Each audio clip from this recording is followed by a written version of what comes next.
Anant, earlier this year, we saw software companies sell off pretty dramatically.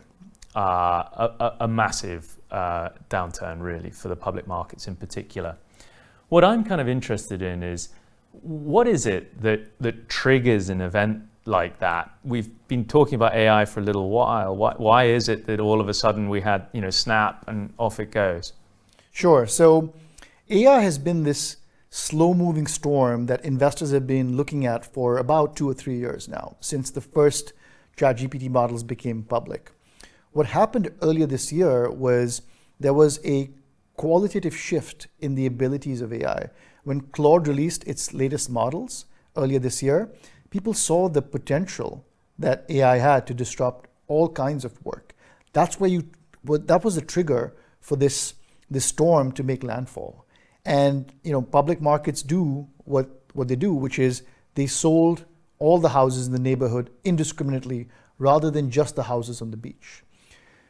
What's happened since then is, after the initial shock, when people sold everything off, investors have come to realize that this AI impact is going to affect companies in different ways. Some companies will go extinct. Their business models are going to disappear.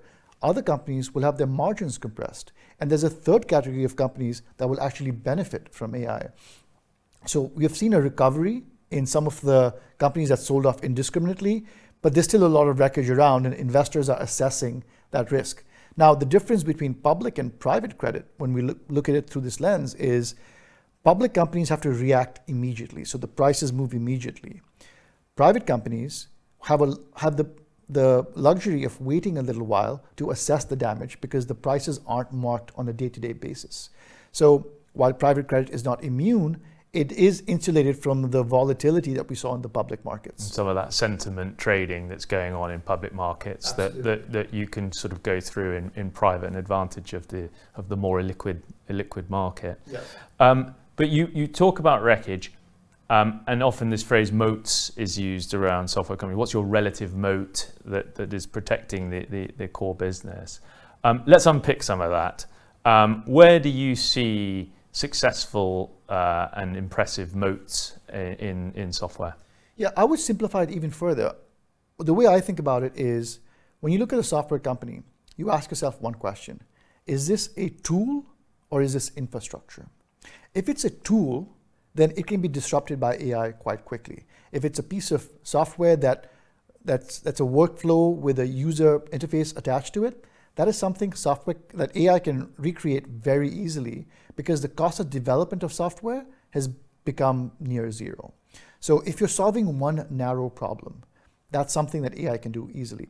However, if you're the infrastructure, if you're the plumbing of a company, and by plumbing I mean if you have access to the proprietary data, for example, you have access to the system of record, the payroll, the enterprise resource planning software, that is much harder to rip out. There's much more of a downside for a company to replace their plumbing just because there's a brand new shiny piece of software that AI has developed. So those are the companies that have a moat. There are other moats as well, of course. There's a regulatory moat. Sometimes in some industries, you can't just rip and replace the software, particularly say healthcare, where there's privacy concerns. So different companies have different protections against AI, but the simplest binary I would give you is it a tool or is it infrastructure?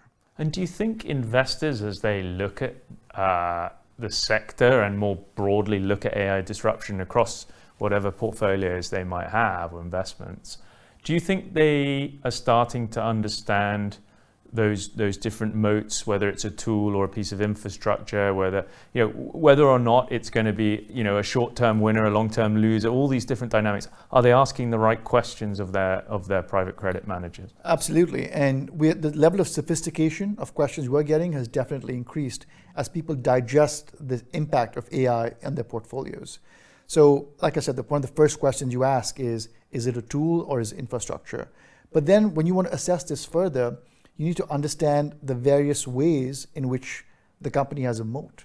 So at BSP, we have developed a 7-axis measurement system where we look at various things such as customer stickiness, has access to proprietary data, is there a regulatory moat, all those protective elements. and we score every company. And when we underwrite a credit, on page 1, we have this assessment for a knowledge-based company. It's not buried in the appendix somewhere, but it's front and center. It's core piece of the underwriting due diligence process. And with private credit, you're underwriting a loan for 5 years. You can't just sell it like on the public side. So you really need to understand that risk and be willing to live with that risk for 4 or 5 years.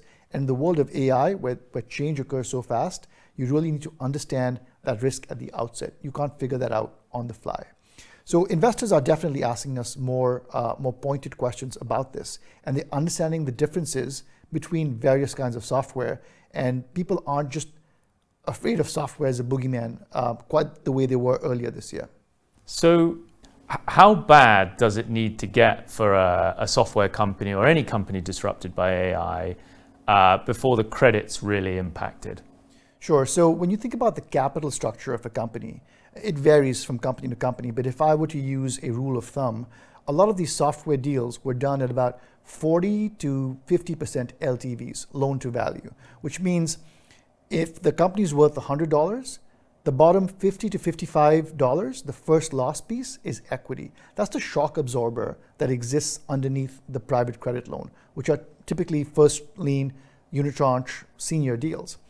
So if I give you an analogy of a car, if a car gets into an accident, the equity is the crumple zone, right? That absorbs the shock first. It takes the first loss. So for the private credit deals to start getting impairments, you would need a 50% reduction in the value of the company, which is, in some cases, that could happen if the company's business is truly, completely being disrupted. But in many cases, a company's margins may get compressed. So maybe the value of the company drops by 30%. Even if it drops by 30%, you have 20% cushion underneath the debt. So the debt should be fine.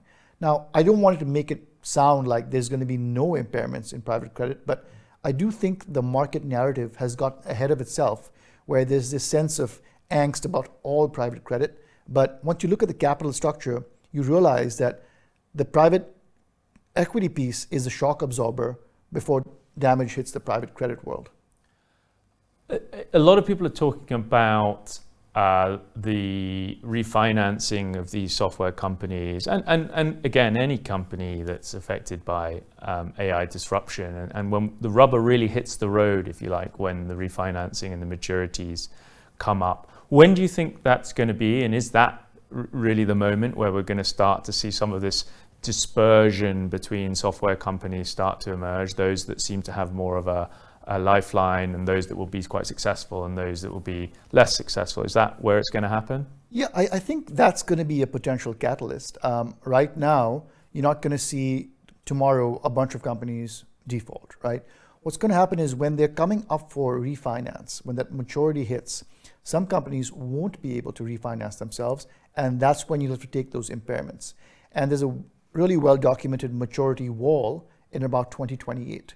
A lot of these software deals were done in 2021. That vintage typically has a 7-year maturity, so that's going to hit in 2028. If you remember, 2021 was a period of very low rates, 0% interest rates, and there was enthusiasm post-COVID where a lot of revenue was pulled forward. So a lot of companies financed themselves in that vintage.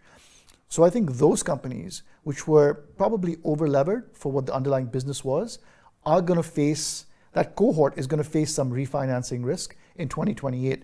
Now, that's not to say all those companies won't be able to refinance themselves, but I think there'll be an elevated amount of stress in the market when that refinancing point hits. The private credit industry as a whole is overexposed to software relative to other asset classes. So it would be easy to say this is a huge problem for private credit. But I suppose it depends on your relative exposure and how you look at software companies in general and the different modes. How do we as BSP look at this opportunity right now? Do we see it as a risky one? Do we see it as a real opportunity? How do we specifically as a firm feel about it? Sure. So just put some numbers in context. The number that's bandied about is private credit has about a 25% exposure to software. Now that average really hides the dispersion amongst managers. You have some managers who have 40, 50, 60% software exposure. They built a purpose-built software fund, for example. And there are other managers who have 5%. So that's almost a 10x difference in exposure by manager. So the 25% number it's a useful rule of thumb, but it really masks the underlying dispersion amongst managers. Now, on that continuum of exposure to software, BSP is on the tail with low exposure. So our exposure to software is about somewhere between 10 to 12%, depending on the vehicle. But it's definitely about half of what the market exposure is. Now, am I going to sit here and tell you that we had the foresight to see that AI disruption is coming? No, we didn't. But we are a conservative manager, and our principal objection to doing some of these software deals in 2021 was the multiples that they were being done at. These were companies without cash flow. They were being financed based on revenues. And that's where we got a little uncomfortable, and we kept our exposure low. That's hopefully going to work out well when some of these companies face that refinancing wall I spoke about. But our exposure is on the lighter end of the spectrum. So it's a credit picker's market, really, as we look ahead. Yes, the dispersion is always a credit picker's market, and we do expect elevated dispersion as some of these companies come up for refinancing, they can't refinance, and companies take impairments. Okay, so let's get a crystal ball out for a minute. What comes next from the big tech companies that are propelling and driving the whole AI universe that we're starting to live through? What are the next big things for people to look out for people to think about, the next big moments that might cause markets to go up, down? What's on your kind of horizon? Well, I wish I had a crystal ball, Sam, but unfortunately I don't. I can hazard a guess. My guess is probably no better than yours, but what I would say is software is not the only sector that's going to be impacted by AI, right? All knowledge work, our jobs in finance are also going to be impacted. So tech companies which understand that there's a complete shift, a tectonic shift in the way knowledge work is done, are the companies who are going to be the winners here. So, when the AI models came online, they were the chatbots, right? They were essentially enhanced versions of Google. You would ask it a question, you would get an answer. What's really happened over the past few years, really months, is they've gone from just being enhanced Google or chatbots to having agents which can do autonomous, persistent work. What the next level of this is, it's hard to tell. There already talk about these agents becoming smarter through tools using self-learning and self-recursion. So you have things like loops, which is the next evolution of agents.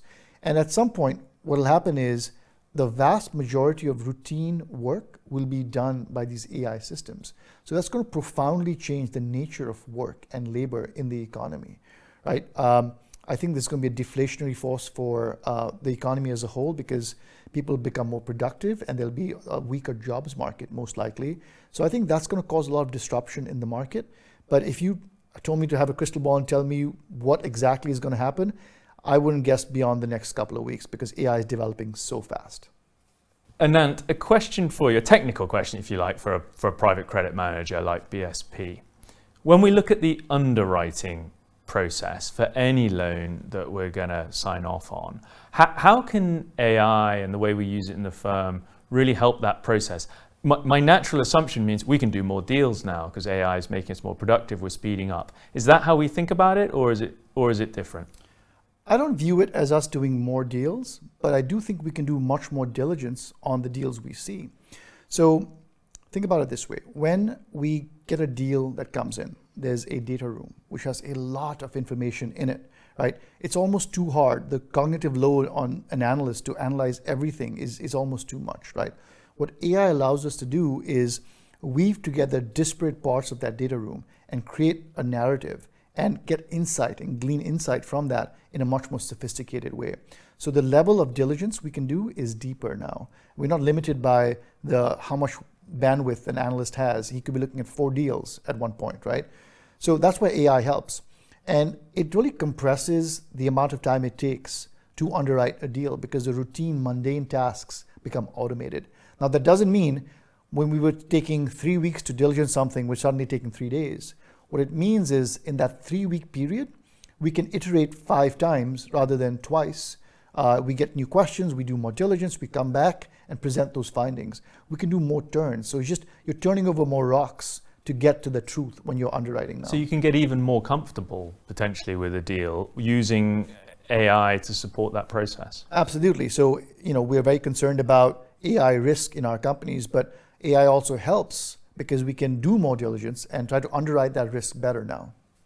Anant, fascinating conversation about AI disruption, trying to make sense of it all. It comes up all the time. You've been brilliant. Thanks very much for talking to BSP Deep Dives. It's a pleasure chatting with you as always, Sam, and I'm happy to be out of the heat and in the cool studio with you.